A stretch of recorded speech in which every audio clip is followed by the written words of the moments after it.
एक जिंदा सांप राजा की लड़की के पेट में रहता था। सांप ने राजा की लड़की को अपने वश में किया हुआ था। जब रात होती तो वो कुछ देर के लिए राजकुमारी के मुख से बाहर निकलकर जंगल की तरफ चला जाता और सुबह होने से पहले ही वो फिर से उसके अंदर चला जाता। राजकुमारी इस बात से बिल्कुल अनजान थी कि उसके अंदर एक सांप ने डेरा डाला हुआ है। अनजाने में वो पूरी तरह से उस नाग के वश में थी। राजमहल में किसी को भी इस बात की भनक तक नहीं थी कि राजकुमारी के अंदर एक 7 फुट का सांप रहता है। सभी यही समझते कि पता नहीं राजकुमारी को क्या बीमारी लग गई जिसके कारण वो हमेशा अचेत रहती है। बड़े से बड़े वैद्य और हकीम भी इस बात का पता नहीं लगा पाए। लखन जब राजमहल के अंदर गया तो उसने देखा कि वहां पर बहुत सारे वैद्य और हकीम राजकुमारी को ठीक करने के लिए लगे हुए हैं। एक कोने में खड़े होकर चुपचाप लखन ये सारा माजरा देखने लगा। जब शाम का समय हुआ तो सभी हकीम और वैद्य धीरे धीरे करके वहां से चले गए। तब लखन राजा के मंत्री के पास गया और बोला, मंत्री महोदय, सभी अपना प्रयास कर चुके हैं, अब एक मौका मुझे भी दिया जाए। लखन की बात सुन मंत्री उसे अपने साथ ले राजा के पास जाता है और लखन का प्रस्ताव राजा के सामने रखता है।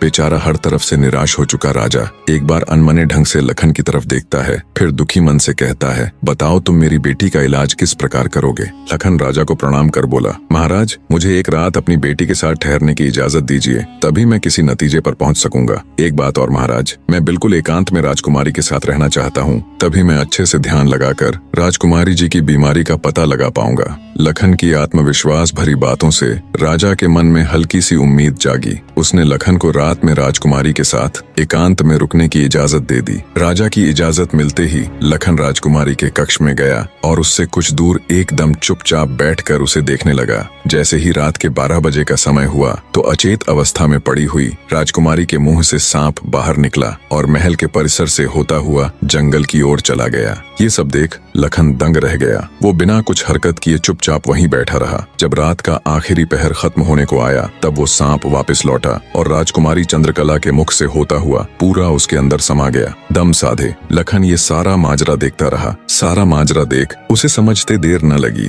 कि राजकुमारी की सारी बीमारी की जड़ ये सांप ही है। सुबह हुई तो राजा चंद्रसेन डर और बेसब्री के मिश्रित भावों के साथ लंबे लंबे कदम रखता हुआ अपने मंत्री के साथ राजकुमारी के कमरे में आया और बेसब्री से उसने लखन से पूछा, बताओ लड़के, तुम किस नतीजे पर पहुंचे? क्या मेरी बेटी ठीक हो जाएगी? लखन बोला, महाराज, मुझे राजकुमारी की बीमारी का पता चल गया है और ईश्वर ने चाहा तो वो जरूर ठीक हो जाएगी। आप मुझे एक रात का समय और दीजिए और मेरे लिए एक तलवार, एक मिट्टी से भरी हुई बड़ी सी बाल्टी का इंतजाम कर दीजिए। लखन की बात सुन राजा को बहुत सुकून मिला। उसने मंत्री को लखन के द्वारा मांगा गया सारा सामान उसे देने का निर्देश दिया। अब सभी को इंतजार था तो बस रात का।